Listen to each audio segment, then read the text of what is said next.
distingués ministres, distingués participants, organisé par DIC avec la participation des ministres invités. Nous continuons notre forum d'affaires économiques Afrique et Turquie. Soyez les bienvenus à notre panel sur la coopération internationale dans l'aviation civile entre la Turquie et l'Afrique. Pour suivre la traduction, la chaîne 1 c'est le turc, chaîne 2 anglais, 3 français et 4 l'arabe. Nous invitons maintenant Monsieur le ministre du Transport et de l'Infrastructure, Monsieur Abdülkadir Uraloğlu. Il est invité sur le podium pour prononcer son discours. À vous la parole, Monsieur le ministre.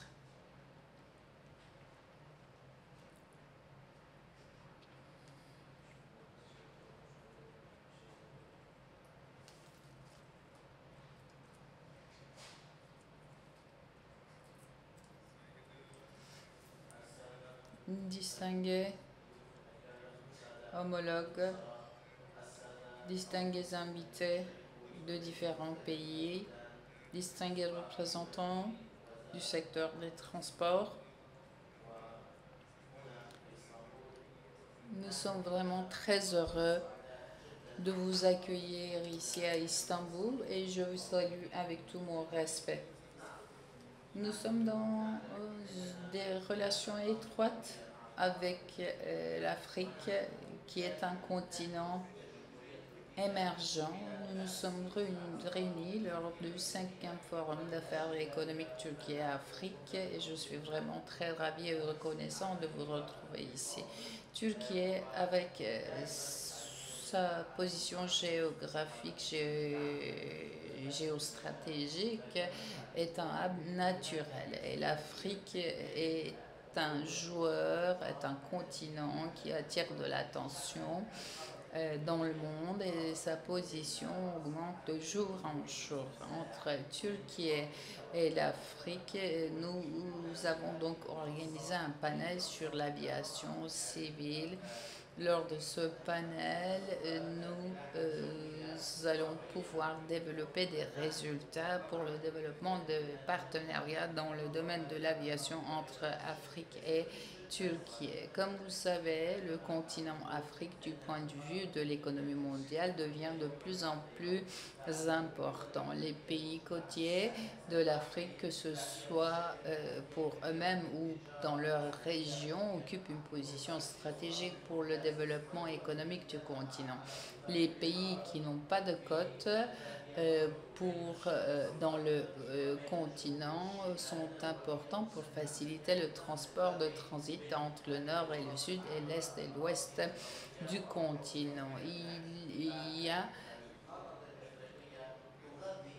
une politique en Turquie, une politique de gagnant-gagnant.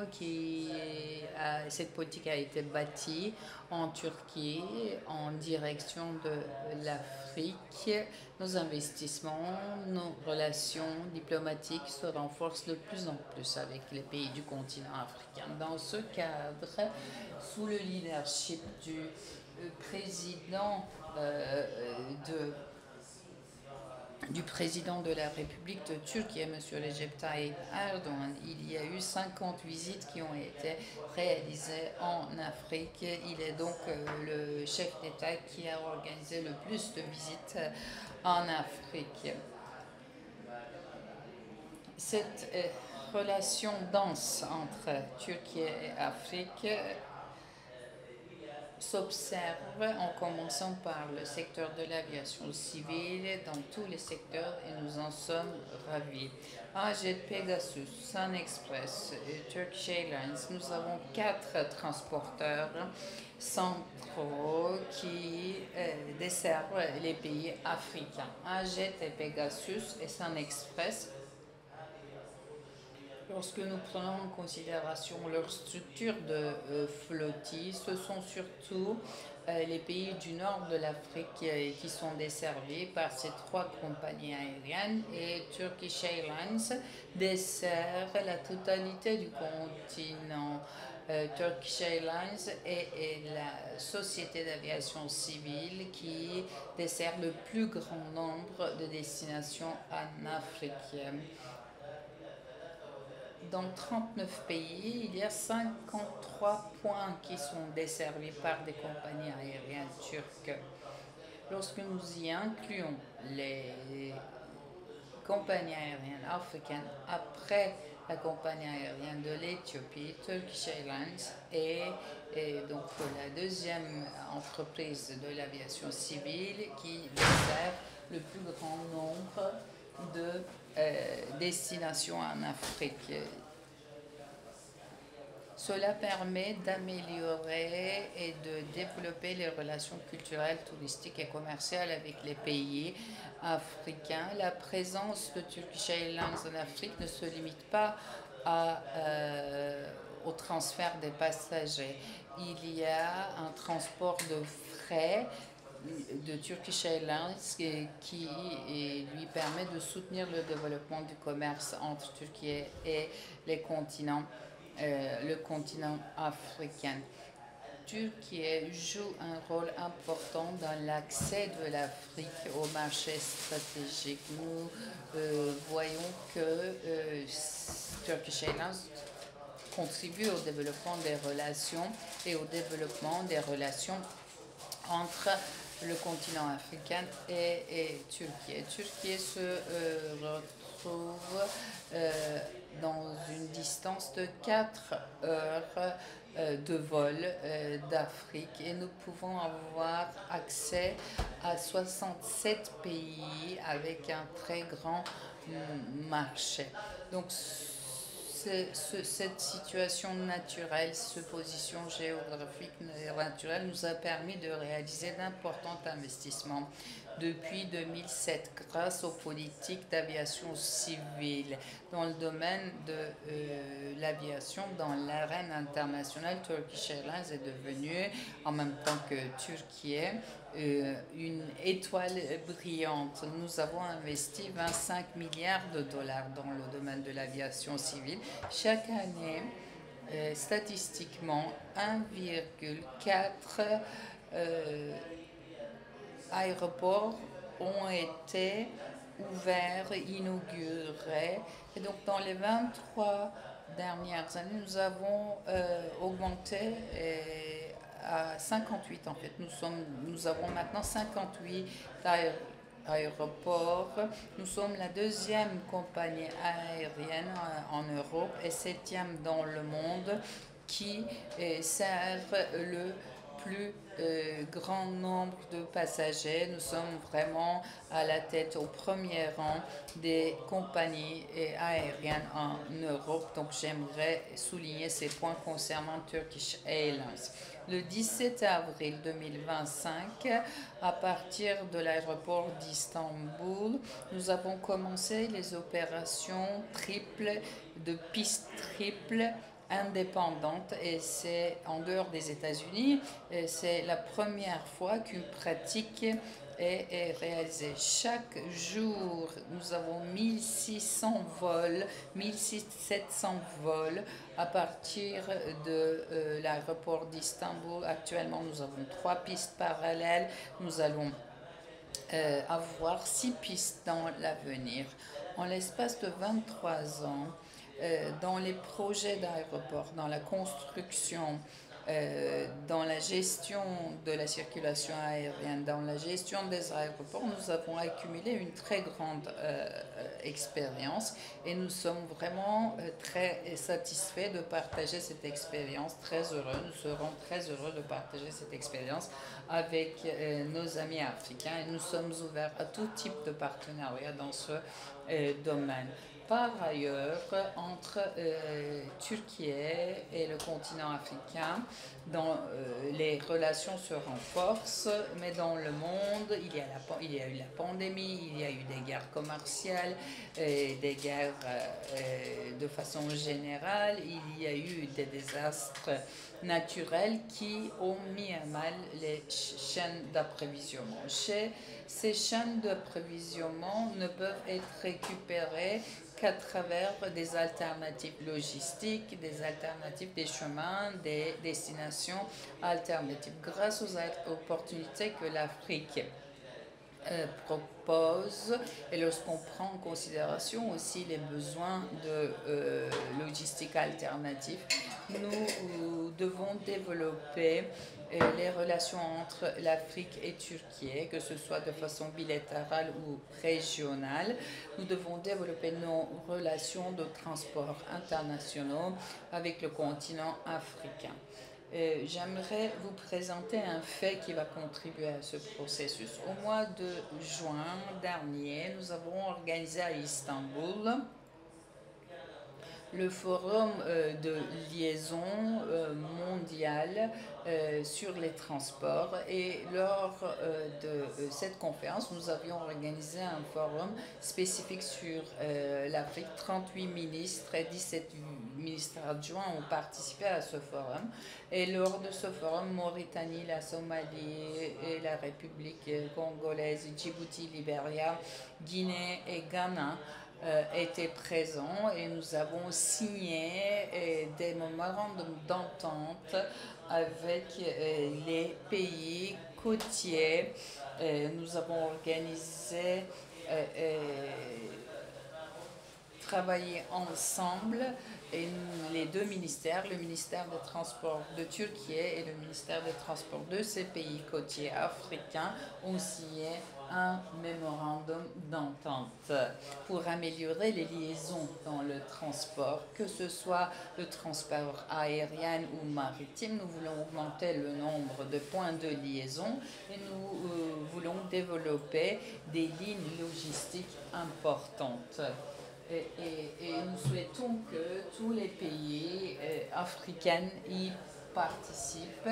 Nos initiatives diplomatiques continuent en ce sens et j'aimerais donc vous inviter à signer également un mémorandum d'entente dans ce domaine avec nous. En tant que ministère de l'Infrastructure et des Transports, avec le continent africain, dans tous les domaines, nous avons des partenariats et nous sommes engagés à soutenir l'Afrique, mais aussi à développer ces relations existantes. Je remercie le ministère du Commerce et DIC qui organise ce panel et ce forum. Je le remercie et j'aimerais encore une fois vous dire à quel point nous sommes heureux de vous accueillir ici à Istanbul. Merci.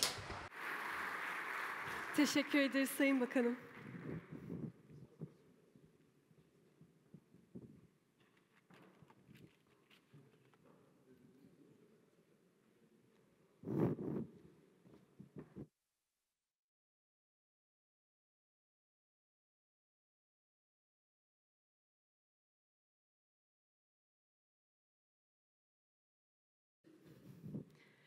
Değerli katılımcılar, konuşmalarını yapmak üzere Libya Devleti Ulaşım Bakanı. Nous allons maintenant inviter Monsieur le ministre des Transports de Libye pour son discours.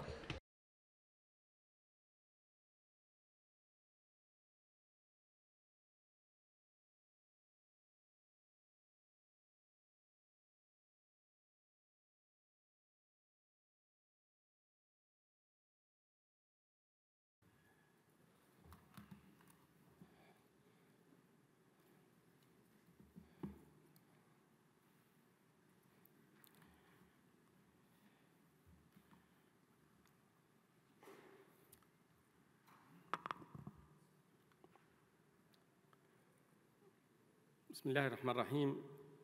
شكرا لمعالي وزير النقل على دعوتهم. Excellences, Monsieur le ministre des Transports de la République de Turquie, nous vous remercions pour vos propos. distingués invités, je suis honorée de m'adresser à vous lors de ce 5e forum Turquie-Afrique. Je voudrais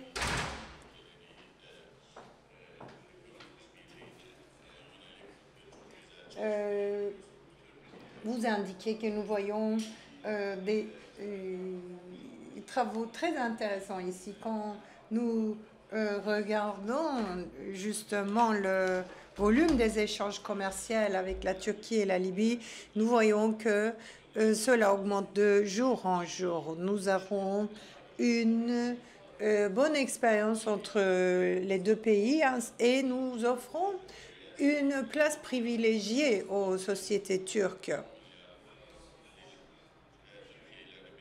Entre la Libye et la Turquie, le volume commercial est de 10 milliards de dollars depuis janvier jusqu'à fin août. Et la Turquie a joué un rôle vital dans le fait d'atteindre la stabilité dans mon pays et nous vous en remercions. Mesdames et messieurs,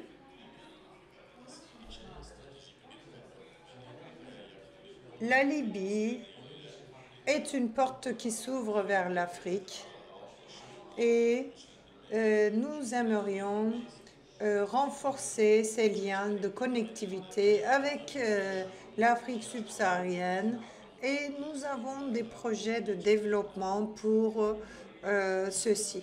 L'un des plus importants, c'est la zone de libre-échange Msrata qui sera connectée avec le Niger. Il y a aussi des pipelines de gaz. Ceci est très important pour le continent. Par ailleurs, nous sommes en train de moderniser l'aéroport international de Tripoli. Cet aéroport qui deviendra une zone, une sorte de hub pour les pays africains. Pour finir, j'aimerais remercier tous ceux qui nous ont invités à ce forum. Nous allons continuer à travailler pour le développement et la croissance et nous sommes prêts à collaborer. Nous remercions le gouvernement de la République de Turquie pour leur accueil très chaleureux. Merci, Monsieur le ministre. Nous allons avoir une photo de groupe maintenant. Pour la photo de groupe, nous allons inviter messieurs les panélistes ainsi que les ministres sur le podium.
You have some.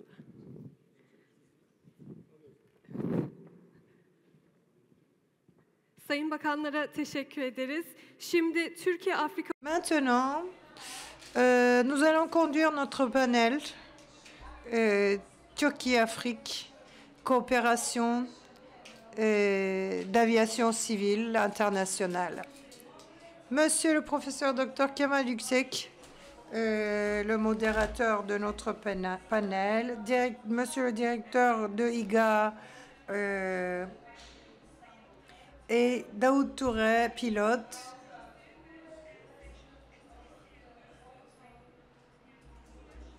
Mahmoud Niazi Oulash, CFO, et professeur Chazlinja. Nous allons pouvoir commencer maintenant notre panel.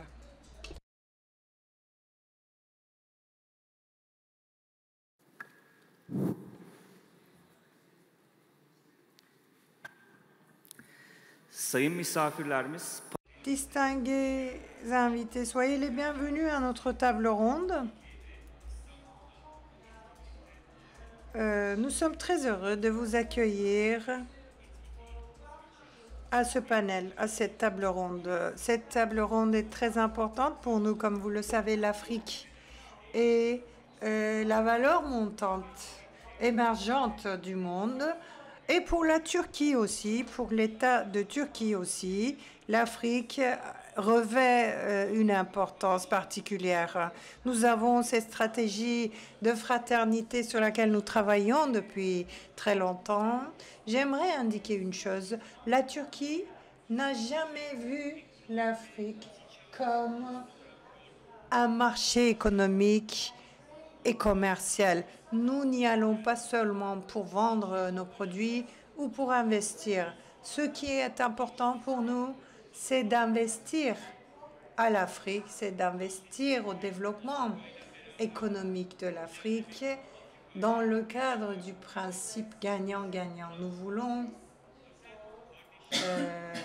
cette croissance ensemble.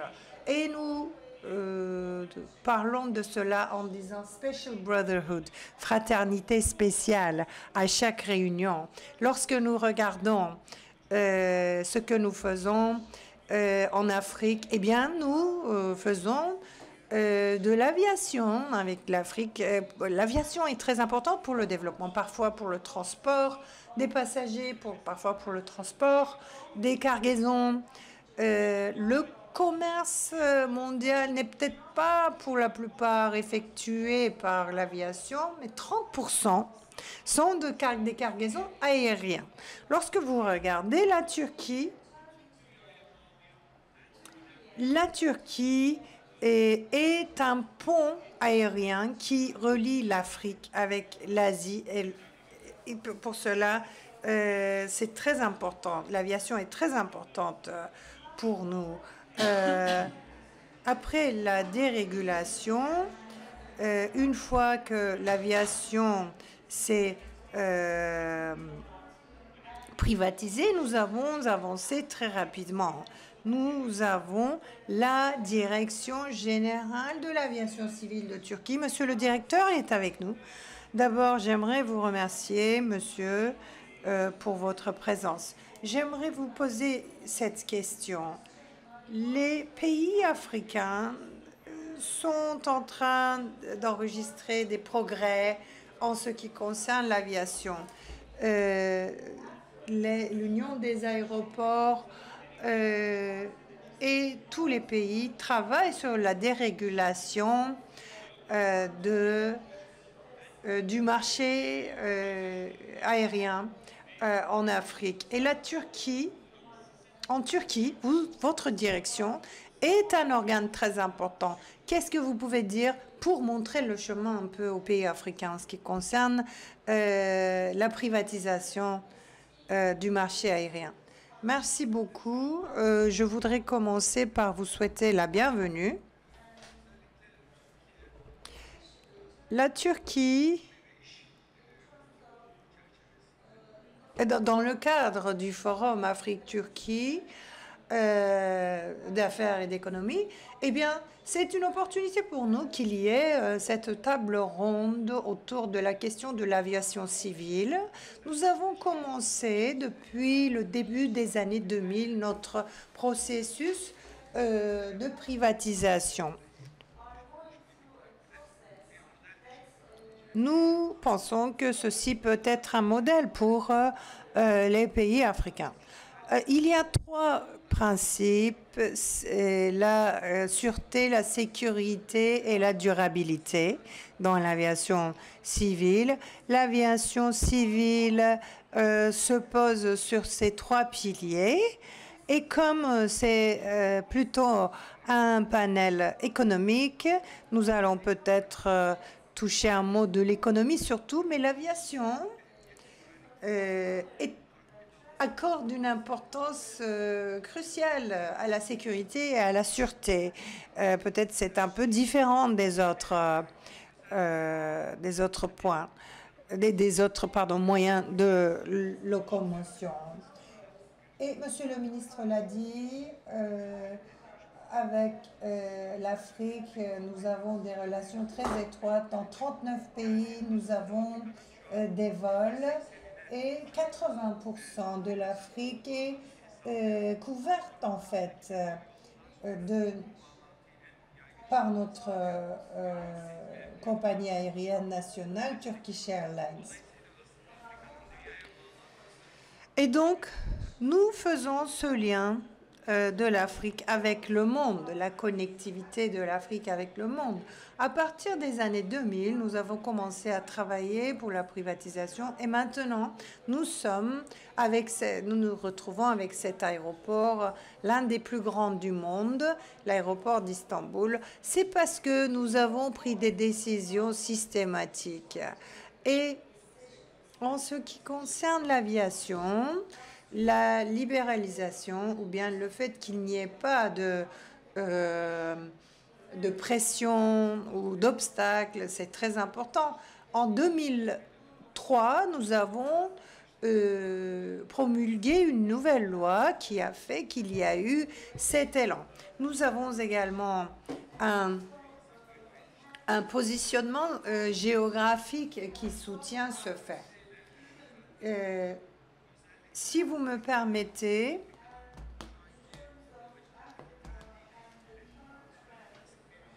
je voudrais dire quelques mots sur les tendances à suivre en Afrique en ce qui concerne l'aviation civile. Je peux peut-être donner quelques conseils par pays et par la suite, je peux donner l'exemple de l'Europe. Actuellement, les pays européens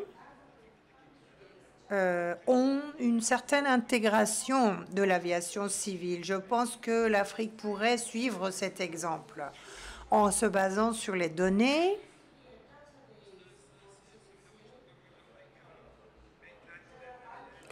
et en étant conforme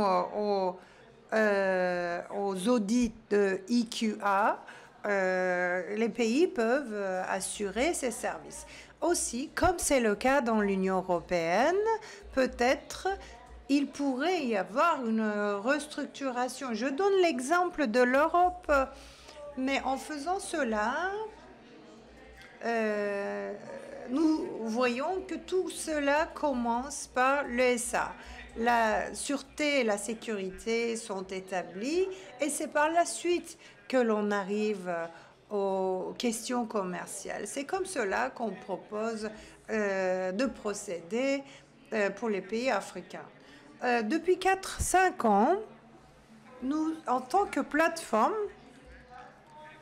nous voulons numériser l'aviation civile et nous voulons créer un système qui pourrait copier cela dans d'autres pays. C'est la nouvelle approche d'aviation civile qui comprend 3 volets. Le premier étant un système de direction d'autorité d'aviation civile.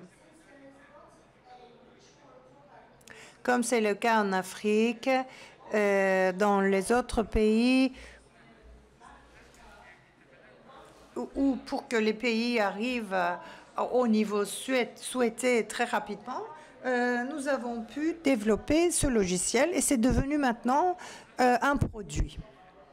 N'importe quel pays pourrait utiliser ce système d'automation et bien qu'il ne soit pas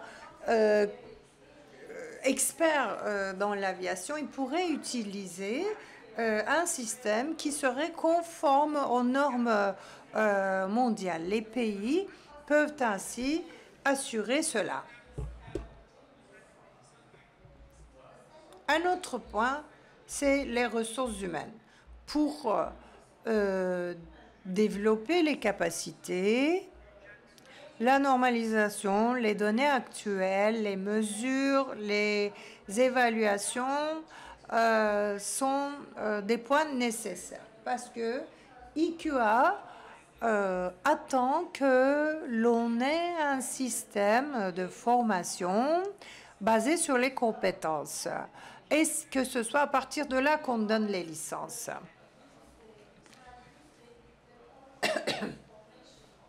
Et nous avons créé une plateforme de ressources humaines. Il y a 2 points à cela. Il y a d'abord l'organisation de l'aviation civile et le modèle de ressources humaines pour l'aviation civile.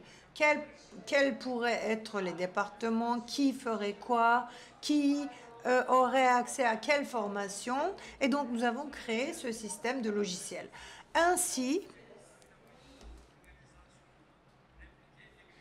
on peut copier l'organisation d'aviation civile d'un pays. Donc, les dirigeants n'ont pas pensé à tout cela. C'est le logiciel qui fait cela. Il y a aussi le côté secteur. Et à côté des identités d'autorité, il y a aussi la question des compétences en termes de sécurité et d'urgence, par exemple. Les pays qui sont dans cet écosystème, grâce à cette structure, peuvent avoir la même qualité de formation en leur propre langue. Nous créons ces contenus en numérique et nous avons ces contenus en 6 langues. Et il y a parmi ces 6 langues, il y a les langues utilisées dans le continent africain. Ainsi, on peut copier les formations pour les pilotes, par exemple, grâce à cette plateforme. Un autre point, ça va être une plateforme mondiale, globale, donc nous allons aussi pas avoir de problème en ce qui concerne la reconnaissance réciproque des licences. Une licence d'un pilote qui est en Turquie aura son équivalent aussi, par exemple, dans un pays africain. Donc c'est une plateforme objective. Et il n'y aura pas de problème en ce qui concerne la reconnaissance internationale. J'ai parlé des ressources humaines, j'ai parlé du logiciel d'automation. Et un autre point, c'est les services utiles qui devraient être utilisés par tous les pays. Système de limitation d'obstacles, par exemple, contrôler les constructions autour des aéroports. Ce logiciel aussi est utilisé. Avec les coordonnées de tel ou tel terrain, on peut avoir accès aux hauteurs de bâtiments autorisés autour des aéroports.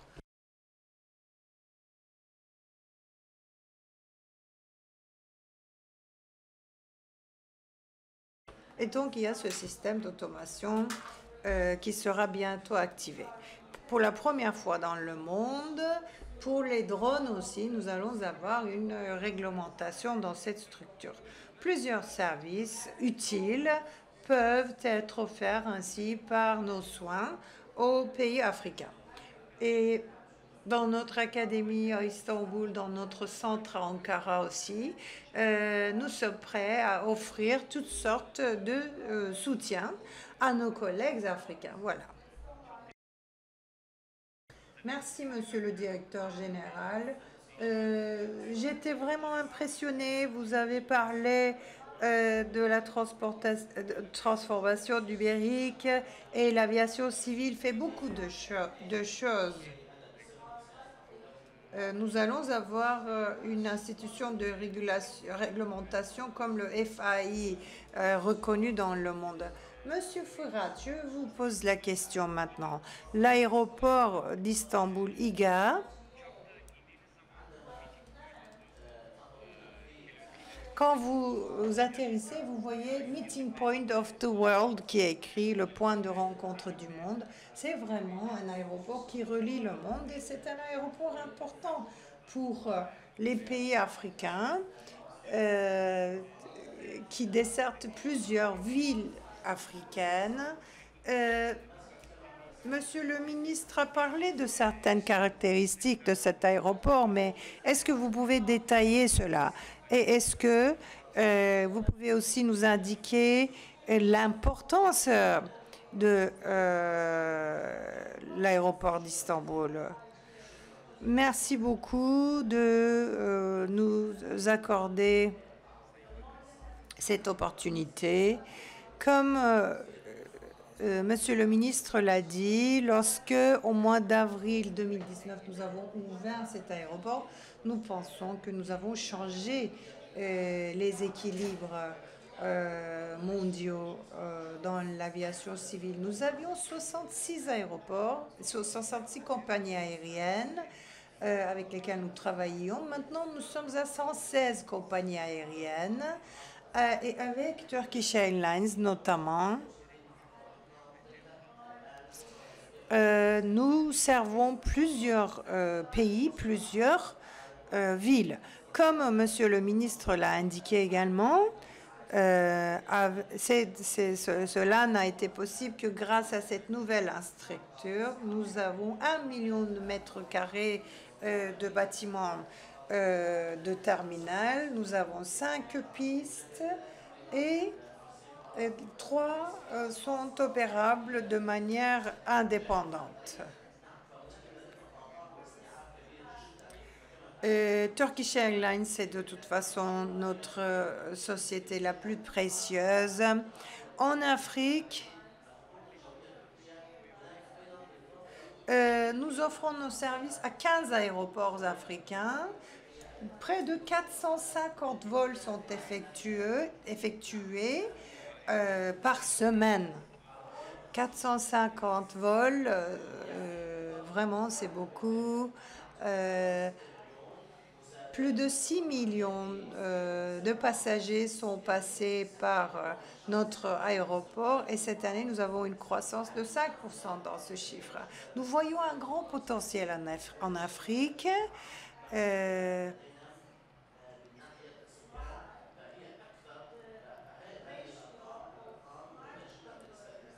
Et par rapport au nombre d'habitants, il y a très peu de vols.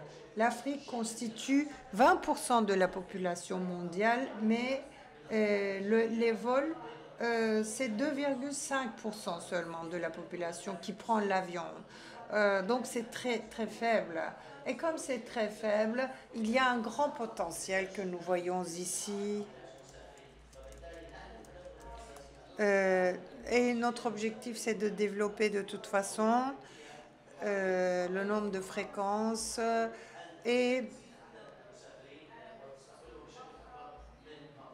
nous avons aussi des collègues qui s'intéressent surtout, qui sont intéressés par l'Afrique, qui travaillent sur l'Afrique et nous les soutenons par des données. Hier, nous avons regardé avec les collègues. Aujourd'hui, l'aéroport d'Istanbul est le numéro 1 en termes de transfert de vols qui vont vers l'Afrique, en termes d'escale en fait. Bien sûr, on est bien situé aussi géographiquement, mais comme on est le numéro 1, nous pouvons nous pouvons augmenter encore ce chiffre en nombre de vols. À Istanbul, à l'aéroport, on n'a aucun problème de capacité, ce qui nous offre un avantage compétitif, bien sûr, avec les autres aéroports de l'Europe et de l'Asie. Et donc, je voudrais inviter tout le monde à l'aéroport d'Istanbul. Merci beaucoup. J'aimerais maintenant poser ma question à mon frère africain, mes frères africains. Ma première question est la suivante.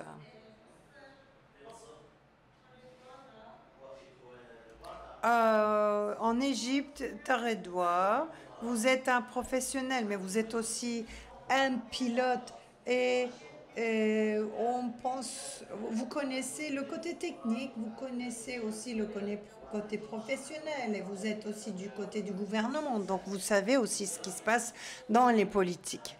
Selon vous, quelle est l'importance de l'aviation en Afrique et le rêve de l'Union africaine? Avoir cette connectivité à l'intérieur de l'Afrique, le ciel africain commun, est-ce que c'est facile à atteindre comme objectif? J'aurais aimé parler avant, monsieur le directeur, parce que monsieur le directeur a dit des choses que je voulais dire, mais je vais ajouter certains points. Je suis un pilote avec une ancienneté. Je suis à la tête de l'Académie du vol d'Abidjan. Pourquoi je suis là-bas? Parce que pourquoi je suis à cette table ronde? J'aimerais parler des formations des pilotes surtout.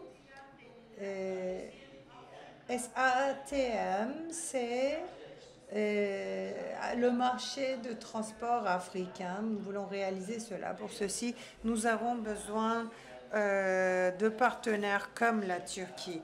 Et comme vous êtes une société qui vous agrandissez rapidement, vous pouvez aussi tirer profit de ce marché qui s'accroît de manière exponentielle. Nous voulons avoir une inclusivité totale pour connecter toute l'Afrique. L'Afrique est le continent où il y a la plus grande croissance dans le monde en aviation et nous faisons partie de cette croissance. Pour cela, je voudrais pousser les firmes, les entreprises à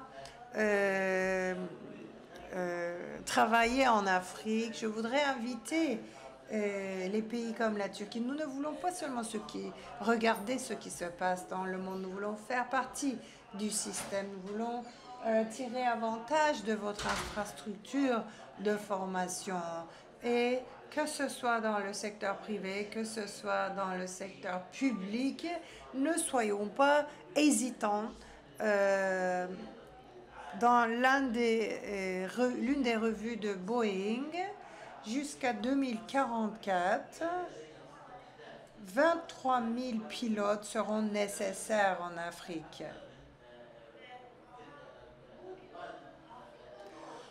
Mais il faut que ces pilotes soient des Africains. Et à part l'Afrique du Sud, il n'y a pas beaucoup de pays qui ont des centres de formation. Pour cela, nous aimerions collaborer avec vous pour préparer nos académies, pour préparer nos écoles. Et pour aussi, je voudrais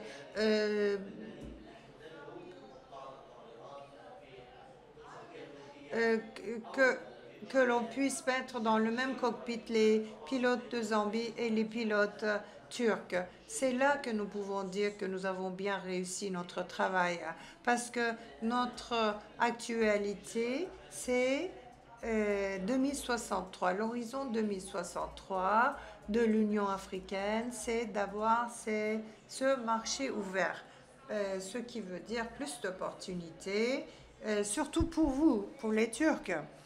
Et aussi, en tant que partenaire, en fait, les partenaires traditionnels de l'Afrique se retirent et il y a de l'espace qui se libère. Et on peut travailler ensemble pour réaliser tout ça. Nous avons aussi un invité des îles Maurice, M. Niyazi Olaş. Soyez le bienvenu, M. Niyazi Olaş, en Turquie. M. Olaş, J'aimerais vous poser une question concernant la connectivité. Vous êtes des îles Maurice. Il s'agit des îles vraiment très importantes dans le monde et une destination touristique importante. Il y a un centre financier aussi. Le seul pays dans la région que Turquie a un accord de commerce libre. Nous avons discuté d'un sujet, rendre les îles Maurice une porte d'entrée pour l'Afrique.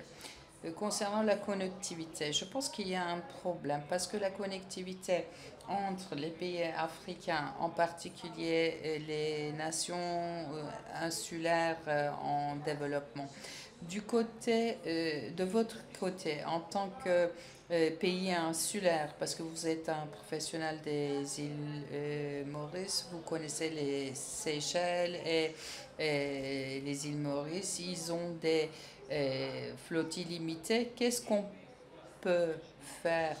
Il faut que ces pays souhaitent devenir des portes d'entrée, mais il y a peu de connectivité avec les autres pays. Quelle solution vous proposez? Est-ce que vous m'entendez maintenant? Merci beaucoup, Dr Erdogan, pour cette question.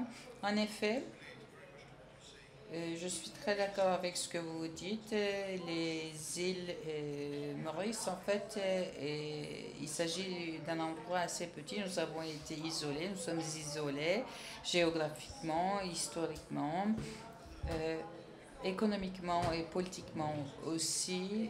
Nous sommes très localisés, très stratégiquement. Nous sommes un hotspot pour le tourisme. La Banque mondiale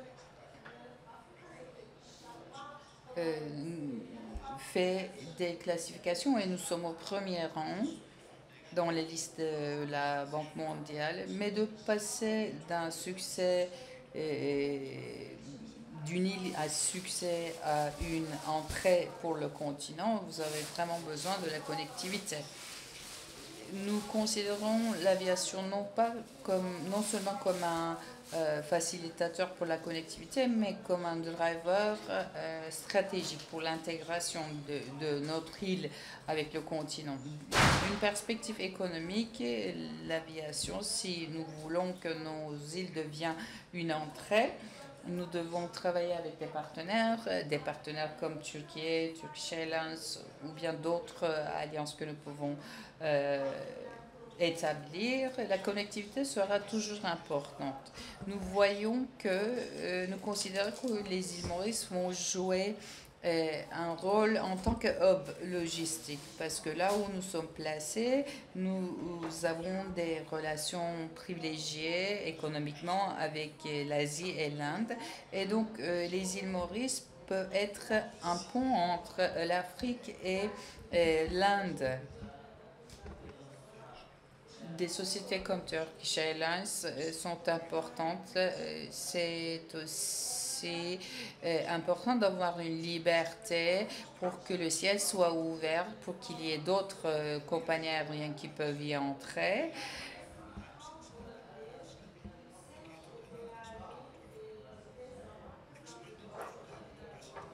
Élargir la capacité de cargaison par voie aérienne, c'est aussi important avec une perspective d'urgence. Les îles Maurice doit élargir sa capacité de cargaison par voie aérienne. Avec l'alliance avec Turkish Airlines, nous pouvons faire cela. Il y a la question de numérisation au niveau de l'Union africaine, mais de sa façon générale au niveau de l'OCDE. Il faut y avoir une harmonisation pour avoir accès à la formation, la numérisation des douanes. Ce sont des domaines dans lesquels nous devons nous concentrer, non seulement en tant que pays, mais en tant qu'Union africaine, SADC, etc., ou bien dans le cadre de notre accord continental pour le commerce libre. Comme Dr Erdogan a dit, nous sommes une petite compagnie aérienne. La seule façon de faire développer l'économie, c'est d'améliorer la connectivité entre les personnes dans différents pays. Et pour faire cela, nous devons considérer l'Afrique comme un continent unique, donc en harmonie avec la vision 2063. Mais nous ne devons pas attendre. Nous avons déjà des initiatives prises par les compagnies aériennes entre deux pays, par exemple, de façon bilatérale ou sur une base régionale. En faisant cela, nous allons avoir de meilleures économies d'échelle. Nous allons faire baisser le prix à l'unité. Et c'est très cher de voyager en Afrique. C'est cher simplement parce que nous n'avons pas l'équipement aérien. Et donc c'est là que se pose le plus grand problème. Les îles Maurice contiennent des centres financiers reconnus dans le monde. Vous avez parlé de la connectivité humaine et avec du point de vue de l'aviation, nous voulons développer des affaires et pour ce faire, nous devons réfléchir sur les points où les Turkish Airlines pourraient être impliqués. Par exemple, avoir des cabines premium. Lorsque nous regardons l'offre qui existe en Afrique de façon générale et dans les îles Maurice et la demande à court terme, à moyen terme, avec une coopération meilleure avec des compagnies aériennes comme la vôtre, nous devons améliorer la connectivité. Il y a de grandes entreprises qui se déplacent vers l'Afrique et l'Afrique est le front du nouveau développement économique qui va guider ce processus, qui va être le leader de cette croissance économique. J'aimerais aussi parler du tourisme. Il faut augmenter le nombre de vols, par exemple, la fréquence des vols. Comme je suis ici de l'industrie de l'aviation, l'article 5 ou 6 ne porte pas seulement sur les libertés. L'article 7 aussi est en rapport avec la liberté. En Afrique, il n'y a aucun pays qui peut voler du point A vers le point B sans avoir le soutien d'une compagnie aérienne étrangère au continent comme Turkish Airlines. Et si nous avons des décideurs ici parmi nous, des représentants du gouvernement ou le secteur privé également, à court terme, nous devons adopter la 7e approche de liberté. Et si les compagnies aériennes d'Afrique peuvent y participer, nous pouvons débloquer donc cette augmentation de valeur. Soyez les bienvenus, Monsieur Charles Linjap. Les compagnies aériennes africaines et les aéroports, ils sont surtout des aéroports publics. Qu'est-ce que vous pensez que ces compagnies aériennes vont devenir? Est-ce qu'il peut y avoir une privatisation ou d'autres types d'investissements peuvent être impliqués dans ces processus? Quels sont vos projets pour le futur? Merci beaucoup pour m'avoir donné la parole pour parler de la chaîne de valeur de l'aviation civile. Avant de répondre à votre question de façon spécifique, nous parlons ici d'un partenariat public-privé. J'aimerais élaborer très rapidement sur le contexte, les politiques publiques, la pertinence des politiques publiques, la cohérence du cadre législatif. Donc ce sont des défis qui existent devant nous.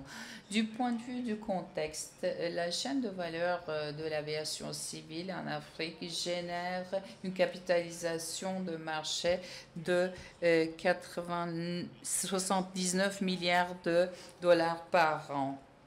Donc, il est possible d'avoir une plus grande croissance si les marchés sont harmonisés. Ça, c'est le premier aspect. Du point de vue des emplois, chaque emploi sur 60 existe en fait dans l'aviation.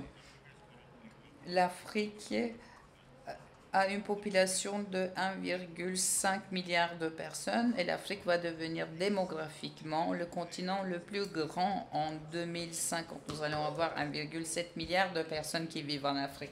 Et donc vous pouvez voir que non seulement les valeurs financières qui vont croître, mais il va y avoir un besoin de voyager rapidement. Ça va devenir une nécessité. Concernant la cohérence des politiques et la cohérence réglementaire, l'Union africaine a créé ce que vous appelez l'accord continental africain pour le commerce libre, pour le marché libre. Nous avons donc un cadre et 5 protocoles. Les protocoles sur le commerce des services et le texte qui réglemente le secteur de l'aviation. Nous avons aussi créé le marché singulier du transport aérien de l'Afrique. Il s'agit ici d'un texte qui est en discussion. Dans les 9 dernières années, j'ai travaillé dans ce domaine et j'ai particulièrement travaillé sur ce texte. Le problème, c'est que en Afrique, actuellement, nous avons plusieurs accords bilatéraux, ce qui n'est pas logique. La raison pour laquelle les pays ne veulent pas passer du bilatéral au multilatéral, parce qu'ils ont peur de perdre de l'argent, parce qu'il y a des services, il y a des frais, etc. Et donc nous avons besoin de créer un financement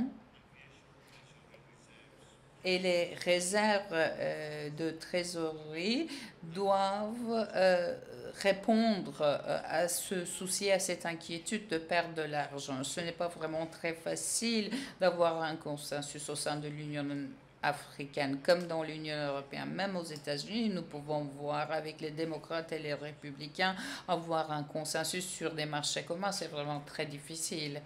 Mais toutes choses égales par ailleurs, nous allons accélérer la discussion, le débat pour assurer que le marché singulier de transport aérien soit établi. Il y a 30 pays africains qui ont ratifié le protocole pour le moment. Donc, il y a 2 protocoles qui sont vraiment très importants pour faciliter les affaires. Vous avez le protocole sur la mobilité libre, mais aussi sur le transport aérien. Le troisième aspect, c'est le capital. Le secteur de l'aviation a un très grand potentiel, mais la gestion des valeurs est toujours un problème encore aujourd'hui. Les banques commerciales ne sont pas des instruments pour des financements à long terme, mais l'aviation a besoin de financement à long terme. Et donc, nous avons besoin de créer des sociétés de gestion de valeur comme aux États-Unis, et nous devons avoir des sociétés de financement entre Turquie et Afrique, comme la bourse d'Istanbul, où nous trouvons des sociétés de gestion des valeurs pour rendre le capital disponible pour ce secteur qui peut croître énormément dans la décennie à venir. Un autre défi, c'est que l'Afrique a besoin de plus de 2000 avions, des Airbus, etc. Nous allons avoir besoin de beaucoup d'argent pour acquérir ces avions. Et donc, ce n'est pas une question qui est seulement en lien avec la production, la génération de cet argent avec les compagnies, de la part des compagnies aériennes. Il faut qu'il y ait un financement. Il faut que le capital privé puisse arriver à tirer dans ce secteur. Et donc, le secteur qui se pose ici, c'est le partenariat public-privé. Croyez-moi, l'Afrique a été construit depuis l'indépendance avec l'utilisation des fonds publics. Nous avons 3,6 trillions de dollars de capital dormant. Les gouvernements africains vont prêter de l'argent à l'Europe, à l'IMF. Et donc, il y a ce paradoxe d'ingénierie financière. Nous avons donc un capital caché. Le Maroc, c'est un paradis fiscal. Ils ont une loi de secret. Et donc, comment les individus africains, les personnes africaines, peuvent décider de mettre leur argent dans les îles Maurice? Nous devons trouver ce capital, libérer ce capital et l'injecter dans le secteur de l'aviation. La fragmentation des marchés de capitaux est une autre question importante. Chaque pays a son propre petit marché des capitaux et le marché monétaire. Cela rend difficile pour le capital de quitter le Maroc pour aller au Cameroun, quitter l'Afrique du Sud pour aller en Égypte. L'Afrique du Sud, par exemple, va avoir beaucoup plus de commerce qu'au sein du continent. Ils sont les premiers bénéficiaires de l'accord de marché libre entre l'Afrique et les États-Unis.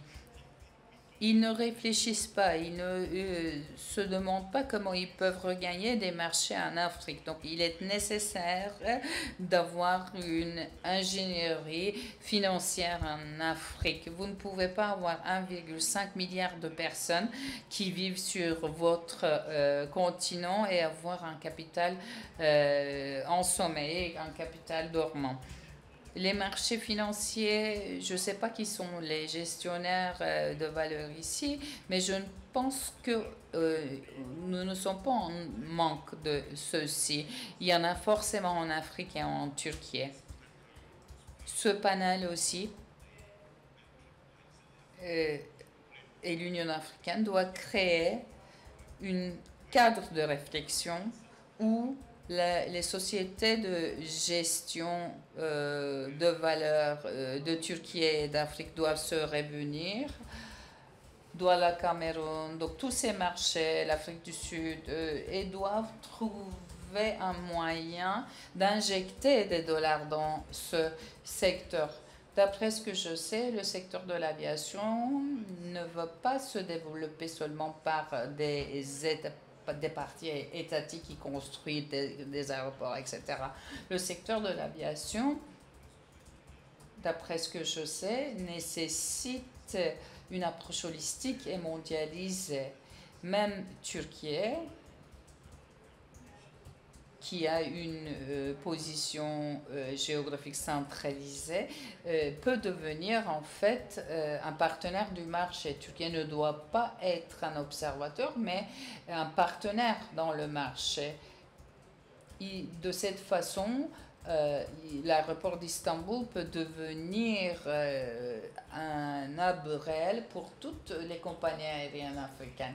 Il y a aussi la possibilité que les aéroports de Turquie deviennent des partenaires des aéroports africains dans le domaine du cargo. Cela va créer des emplois dans la perspective gagnant-gagnant et énormément d'opportunités en termes d'emploi, de mobilisation de capital et de construction de bénéfices.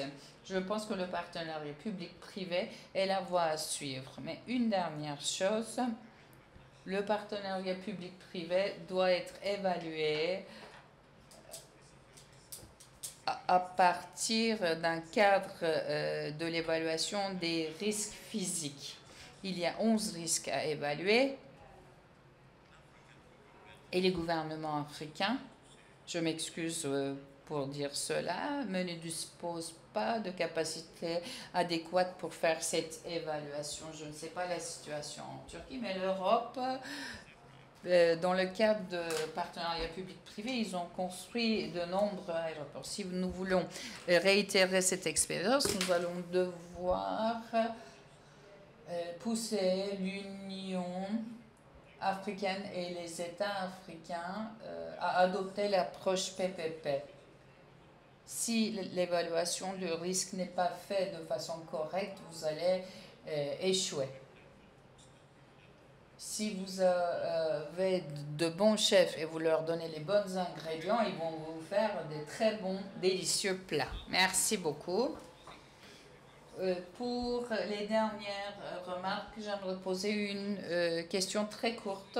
Cette question va être surtout sur Turquie et l'Afrique. Monsieur le directeur général, j'ai une question que je souhaite vous poser sur un sujet qui m'intéresse. Au niveau de TABEF, on l'a vu, entre l'Afrique et Turquie, il y a une fraternité, un partenariat.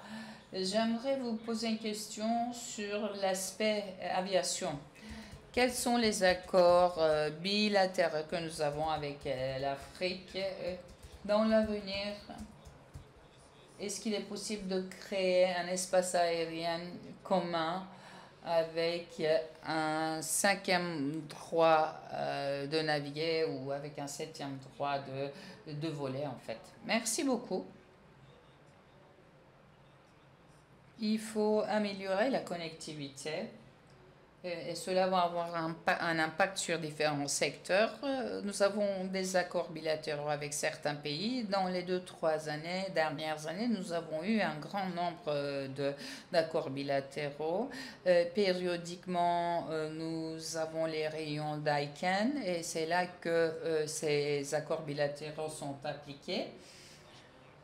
Dans les accords avec les pays, nous avons déjà le droit pour le 5e trafic. Pour le 7e trafic, il faut que ça mûrisse un tout petit peu plus. Il faut d'abord observer la densité de circulation générée par le 5e droit. Nous avons des entretiens avec les autorités d'aviation civile africaines et il y a donc une approche des deux côtés très constructive. Les Africains sont vraiment très chaleureux, ils sont centrés sur les solutions et ce caractéristique nous aide beaucoup. Nous avons toujours des difficultés avec les Européens. Les Européens, ils ont toujours quelque chose d'autre derrière leur tête. Avec les Africains, nous arrivons à établir ces relations saines et ces deux aspects et le lien entre ces deux aspects et la conséquence de cette connectivité. Nous nous sentons bien dans nos relations avec nos collègues africains et eux aussi, ils se sentent bien. Et dernièrement, ce qui va être important, nous avons déjà parlé de ces plateformes et de nos systèmes.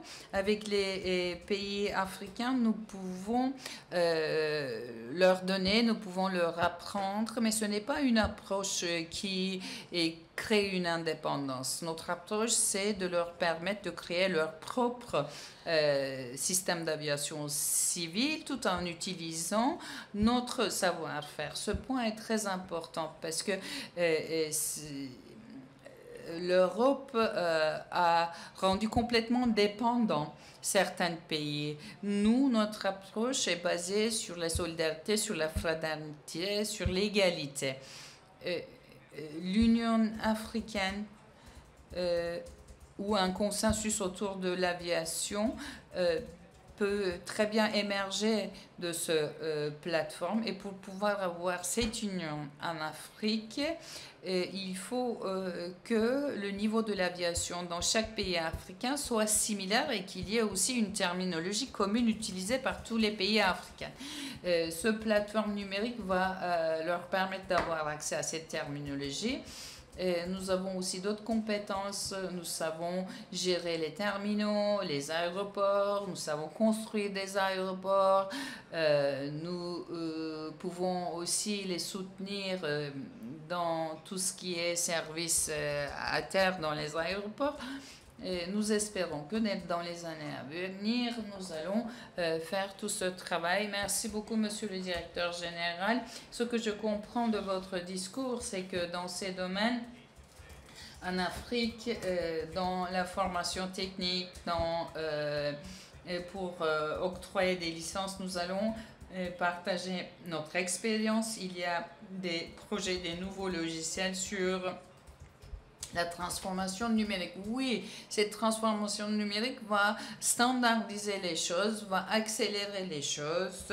La formation va se faire très rapidement et avec une bonne qualité. Il faut que les pays entrent dans la terminologie de l'aviation. Il faut qu'ils avancent dans ce processus et sans avoir besoin de 20 ans que Turquie a dû passer pour atteindre ce niveau. Merci beaucoup.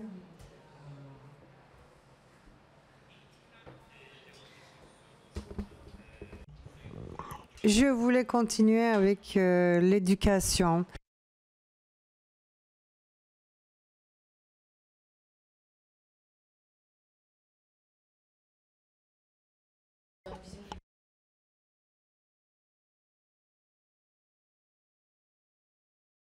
Et vous accordez aussi des formations dans plusieurs pays.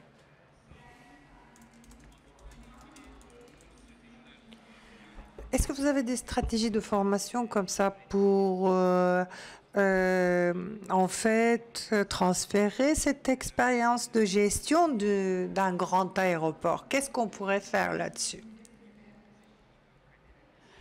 Dans notre académie IGA,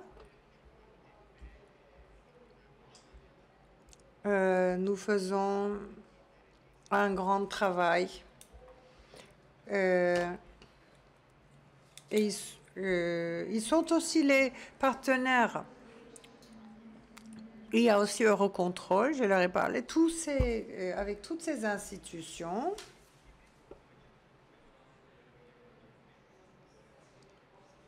Les professionnels viennent et peuvent venir et avoir ces formations chez IGA.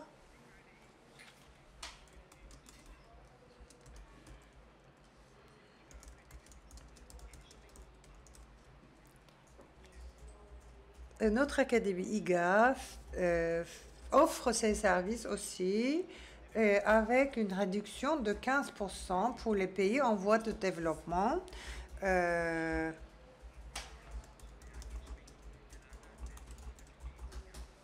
Ils veulent avoir plus de formation des pays en voie de développement et pour cela, ils accordent ces prix. Et 871 formations du facteur humain dans l'aviation ont été données à des pays en voie de développement.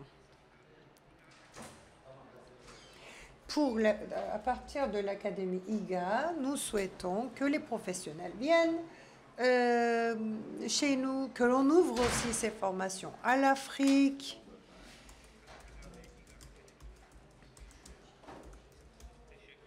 Et on est prêt à faire cela.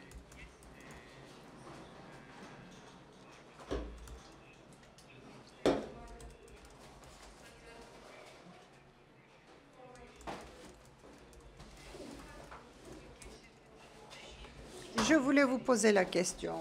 Pour la coopération, qu'est-ce qu'on peut faire pour la coopération avec les sociétés?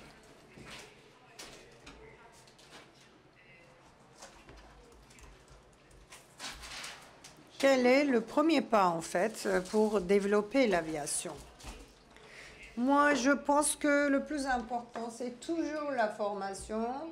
Pour les 20 années à venir, en fait, c'est ce qui va définir les 20 années à venir. Nous avons besoin de pilotes. Comme je l'ai dit, 23 000 pilotes sont nécessaires en Afrique. Aussi, nous allons avoir besoin de Nous avons aussi besoin de ces réparateurs, etc. Et que ce soit avec le gouvernement, que ce soit avec le secteur privé, nous avons besoin de ces coopérations. Et le lien, le point principal, ce sera l'éducation, la formation.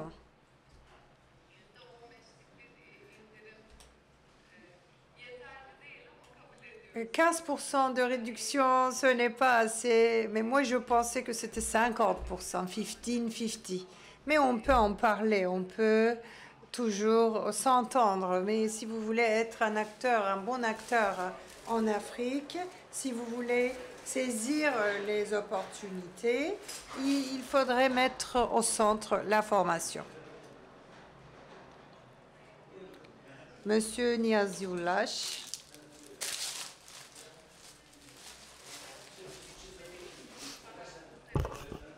Qu'est-ce que vous pensez des collaborations futures?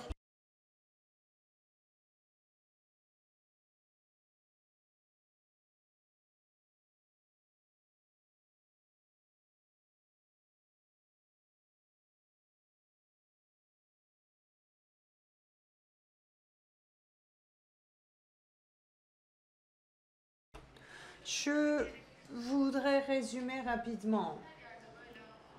C'est comme ça partout, mais en Afrique, d'un point de vue général, comme Charles l'a dit, comme on n'a pas beaucoup de services sur les actifs, on rencontre ces problèmes. Les établissements financiers, les banques existent bien sûr, mais il faut qu'ils regardent les risques d'un aéroport. Et une fois qu'ils regardent les risques, après, il faut qu'ils veuillent soutenir les aéroports. Mais ils sont plutôt réticents parce qu'il y a des risques. Ils veulent aller vraiment du côté des aéroports qui sont plus sûrs. Ils ne veulent pas aller du côté des aéroports qui sont plus risqués comme les aéroports africains.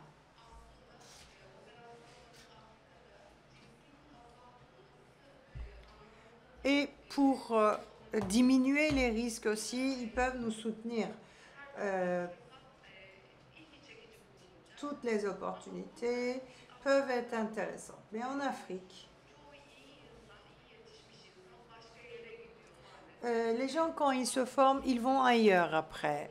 Et les aéroports et les compagnies aériennes en Afrique rencontrent cette difficulté, justement. Ils forment les gens, ils partent dans d'autres pays. Ils partent en Europe, ils partent aux États-Unis. Ils préfèrent travailler ailleurs parce qu'ils n'ont pas les mêmes opportunités en Afrique. Ce qu'on doit faire, c'est d'avoir nos employés, notre personnel qualifié, mais il faut avoir cette vue holistique aussi. Et comme monsieur le professeur l'a dit, il avait parlé du de la 7e ligne. S'il faut dire les choses simplement, c'est que si vous comptez que sur les compagnies aériennes, le développement ne va pas se faire dans les organisations. Ce sont les gens qui travaillent, les hommes et les femmes. Il y a des KPI à gérer. Et en fin de compte, il faut avoir cette vision holistique. C'est comme ça qu'on peut avancer. Donc, il faut libéraliser les compagnies aériennes. Et si vous faites passer ce message au monde, ce n'est qu'ainsi que vous pouvez réussir. Il ne s'agit pas de prendre une petite part du gâteau, il s'agit de créer un plus grand gâteau. Très rapidement, je pense qu'on doit commencer avec des formations de pilotes. Il faut peut-être publier tout ça. publiciser tout ça. Merci, merci. Votre dernier mot, monsieur. Qu'est-ce qui pourrait être fait en ce qui concerne la coopération entre la Turquie et l'Afrique? Quelle est l'étape suivante?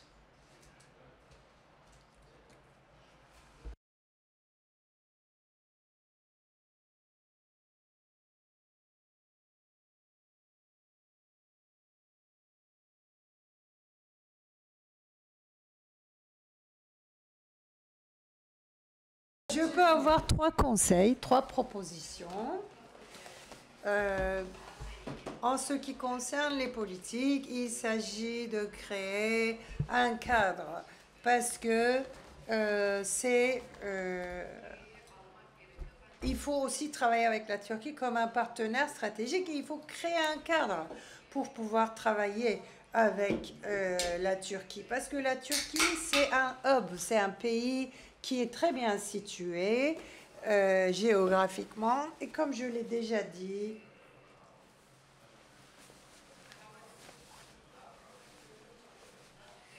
en aviation, l'Afrique est un point tournant et nous devons aussi créer nos marchés libéralisés dans notre continent, sur notre continent.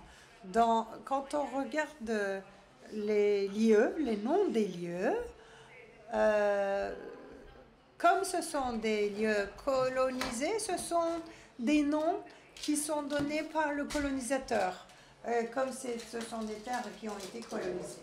Et donc, les gens ne se sentent pas bien au point de vue mental. Hein. Je pense que ceci affecte aussi les mentalités. Mais je l'ai dit, il y a 1,5 milliard de personnes. C'est la taille de cette population. Ça va aller jusqu'à 2,5 milliards d'ici 2050. Et pour maintenant, le besoin principal, c'est de ne pas se limiter à l'Afrique, de libéraliser, d'élargir, d'agrandir,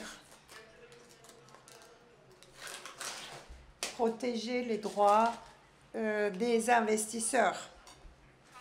Nous avons parlé de ces droits.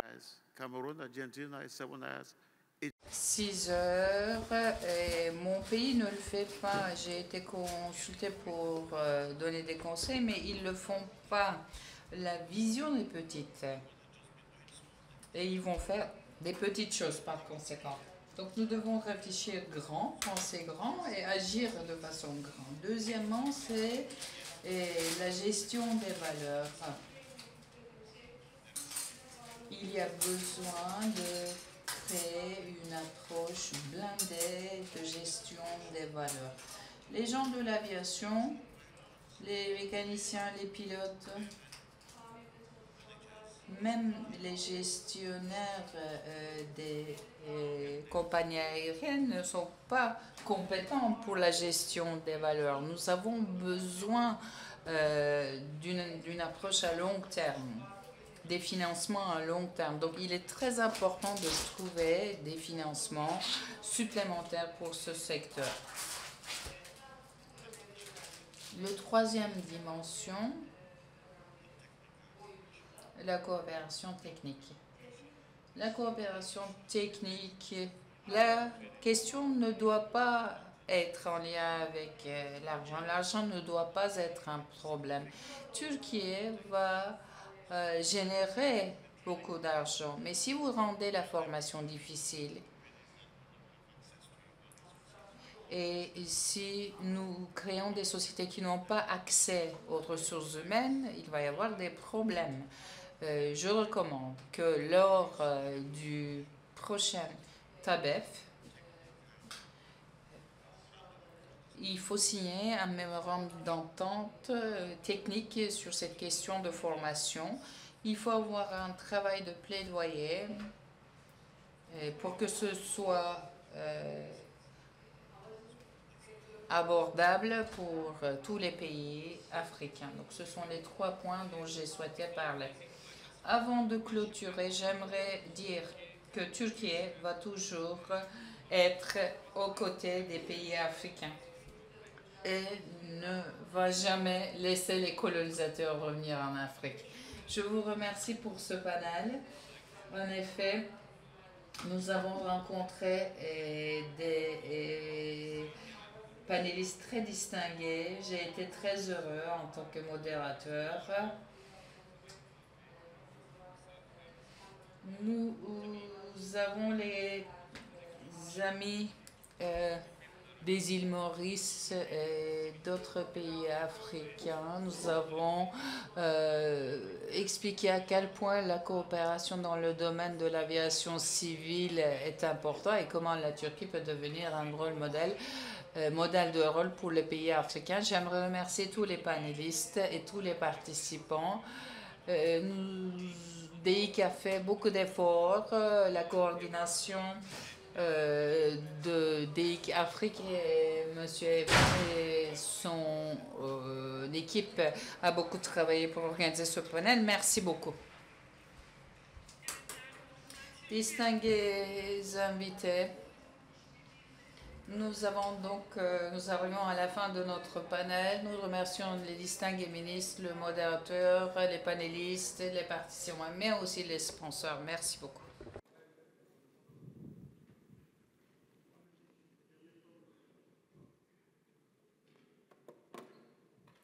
Forumumuzun kapanış töreni Türkiye Cumhurbaşkanımız Sayın Recep Tayyip Erdoğan ve Güney Afrika Cumhuriyeti Devlet Başkan Yardımcısı Sayın Paul Mashatile'nin teşrifleriyle B2 katında Harbiye Auditorium. À l'étage B2, à l'auditorium Harbier, nous allons voir la séance de clôture du forum de TABEF dans l'après-midi.